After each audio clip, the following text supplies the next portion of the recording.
Wetugendako munnange mu Russia oluvannyuma lwa Trump okubeera nti yawangudde akalulu, amawulire mu Russia gatendereza President wa Russia Vladimir Putin olw'okuteekawo akakodyo ak'okuwagira Kamala Harris, era nga bagamba nti kano kaali kakodyo kalungi nnyo akatuusizza Trump ku buwanguzi. Trump yeewera era n'asuubiza okubeera nti agenda kukomya olutalo wakati wa Russia na Ukraine, nti singa munnange ajja mu ofiisi bw'ati kale bwe bati munnange olwawulidde amawulire nti Trump awangudde abakulembeze mu Russia wamu ne media figures, bwe batyo ne batandika okubeera nga buli omu ayogera kyasanze mu ngeri y'okujaganya, era bino byonna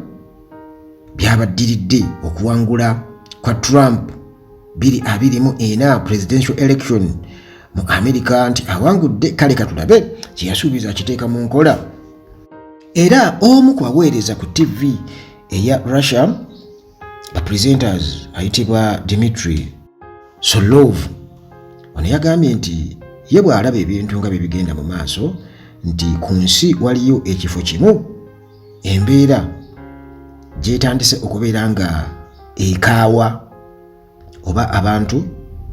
abaliyo nga amalusu ganazo okubeera nga gabakaawa n'okusinga oba oliawo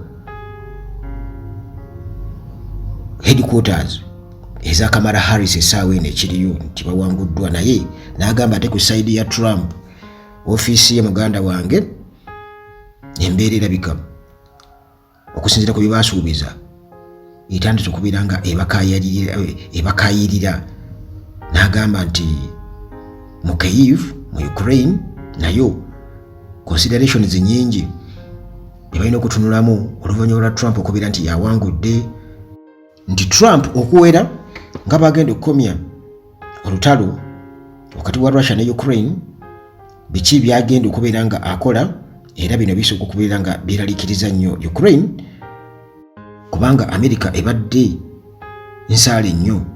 mu kugaba obuyambi naddala mu resistance gye bataddewo ebbanga lyonna ku Russia.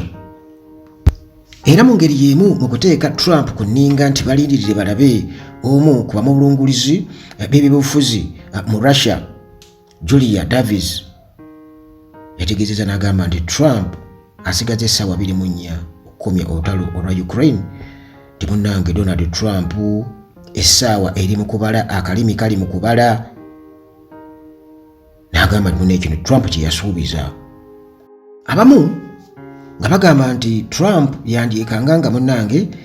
talina kyakukola okuleka okublackmailinga Ukraine esalendalinge, oba oliawo nga akikola mu ngeri y'okusala obuyambi US bwebadde ewa Ukraine mu lutalo luno. Era okwo kugatta n'okubeera nti abamu bwe bati ne batendereza Vladimir Putin mu September bwe yavaayo n'endoosinga Kamala Harris, era nti kino kyali kirowoozo kirungi nnyo, yali brilliant strategic play okusobola okuboostinga Trump, nti abakubeera nti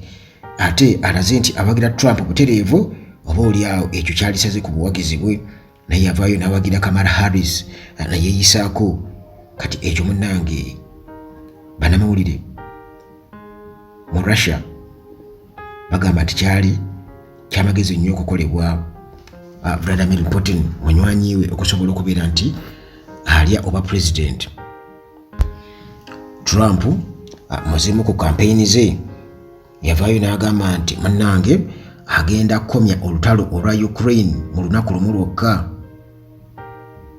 singa aba atutte office. Era wano yasinzira okubeera nga asuggestinga nti agenda kukomya obuyambi bwa US ku Ukraine. Kakati munnange president omulonde essaawa eno Donald Trump era n'ategeeza nti ajja kufunayo ddiiru yonna okusobola okubeera nga bakomekkereza conflict eno eri wakati wa Russia na Ukraine. Era Tiru yeyogerako nti ayagala ebirenga eri suitable to both sides, kwegamba sides zombi nga tezirina buzibu nayo, nga ziraba wakiri yadde naye okusinzira munnange nakubiriyo nsuubira okuba nti ensonga ey'okuwaayo territories amatwale nti Russia yawamba wano eweeyo kubayo Russia ebadde ng'ejjeewera nti yo eyagala byonna biba biwedde naye ebitundu ebyo byetutte era bisigale mikono gyayo, ate nga Ukraine munnange egamba nti kikafuuwe kikisobo kubanga era yensonga munnange ereetedde emmundu okubeera ng'eseka ebbanga lyonna okukuka ejjembe. Wabula eyali president wa Russia Dmitry Medvedev essaawa eno nga akolanga senior presidential official yawandise ku mukutu gwe ogwa Telegram ku lunaku olwokusatu n'agamba nti Trump bo kye bamulabamu ng'ekyomugaso gye bali nga Russia, bagamba nti kisooka businessman, ekyo kikulu nnyo, era nti bakimanyi bulungi tayagala nnyo ku spendinga ssente ku bintu bitakwatagana oba nti kwabo banywanyi ba America ba allies, era nti tayagala kuteeka ssente mu kye bayise bad charity projects oba mu kuteeka ssente mu international organizations nti America yiwemu omusimbi, nti ekyo tebakimulabamu bamanyi takyagala kubanga ono businessman. Kale bwe batu nga basuubira okuba nti ekyo kigenda kuba kibayambako nnyo ng'eggwanga erya Russia okubeera nti oba oliawo obuyambi obuweebwa Ukraine bugenda kuba bukendeera okuva mu US. Medvedev agamba nti ekibuuzo kiri nti Trump agenda okukakibwa okuwa oba okuteeka mu lutalo ssente mmeka zibagenda okumuka kukoteeka mu lutalo. Medvedev era agamba nti Trump kituufu wambazuulu ali stubborn naye system gyayingiddemu ate musinga amaanyi. Naye nga yo munnange Kremlin bo bagamba nti Russia terinaawo nnyo kyesuubira mu Trump, kyamaanyi kiri awo kubanga bo balaba US nti still si munywanyi waabwe yadde n'akamu. Bagamba nti ekibi kigwana wala seka kwa kale kakulumyeko bukalaba bukadduka, era bwe batyo nga bo bagamba nti ku sayidi endala bakimanyi nti Russia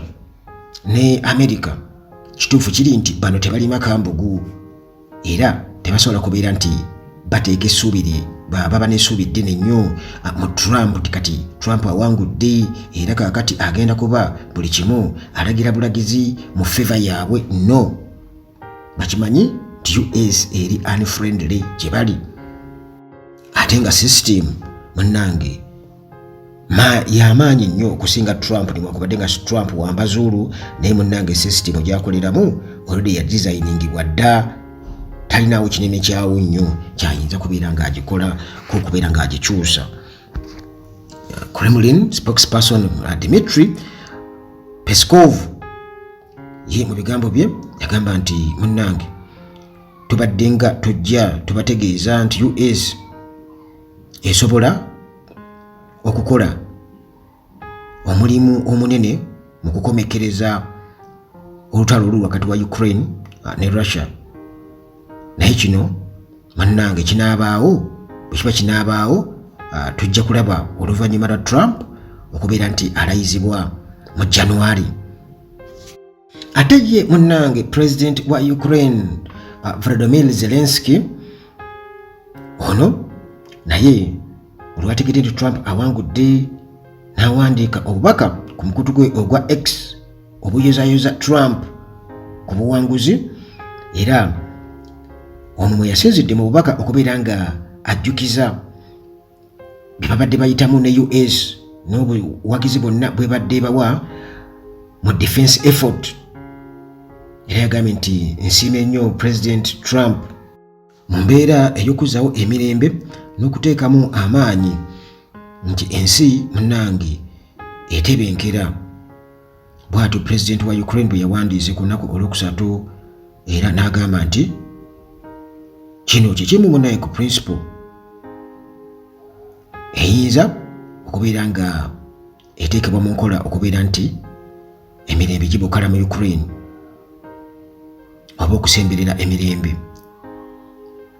N'agamba nti nsuubira okuba nti tugenda kuba nga bino munaye tubiteeka mu nkola wamu naawe President Trump. Ebyo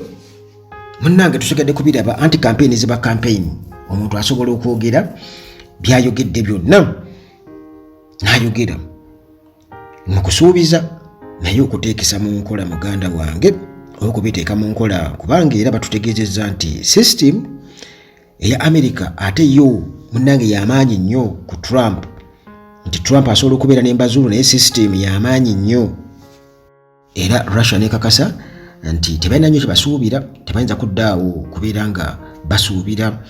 ebingi ennyo mu Trump kubanga bakimanyi bulungi nnyo nti still America US tebangako munywanyi wa Russia